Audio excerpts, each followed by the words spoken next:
વડોદરા શહેર અને ઉપરવાસમાં સતત વરસી રહેલા વરસાદે હવે લોકોની ચિંતામાં વધારો કર્યો છે. ગત રોજથી આજવા સરોવરના 62 દરવાજાથી પાણી છોડાતા વિશ્વામિત્રી નદીની સપાટીમાં સતત વધારો થઈ રહ્યો છે. હાલ વિશ્વામિત્રી નદીનું જળસ્તર 17 ફૂટને વટાવી ગયું છે.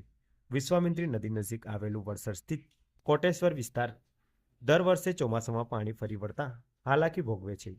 અહીંના રહીશો વારંવાર કાયમી નિરાકરણની માંગ કરતા હોવા છતાં હજી સુધી પાલિકા તંત્ર દ્વારા કોઈ નક્કર કામગીરી હાથ ધરાઈ નથી. આ વર્ષે ફરી એક વખત નદીનું જળસ્તર વધતા કોટેશ્વર વિસ્તારમાં પાણી ફરી વળ્યા છે, જેના પગલે કોર્પોરેશન દ્વારા લોકોને સલામત સ્થળ ખસી જવાની સૂચના આપવામાં આવી રહી છે.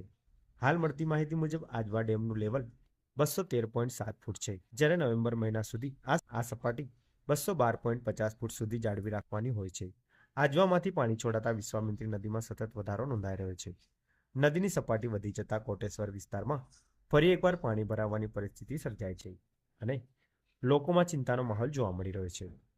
વડોદરા મહાનગરપાલિકા દ્વારા જનહિતમાં જારી વિશ્વામિત્રી નદીના જળસ્તરની સપાટીમાં સતત વધારો થઈ રહેલ છે, જેથી કોટેશ્વર ગામ અને આજુબાજુ વિસ્તારમાં રહેતા સમૃદ્ધિ મેન્શન તેમજ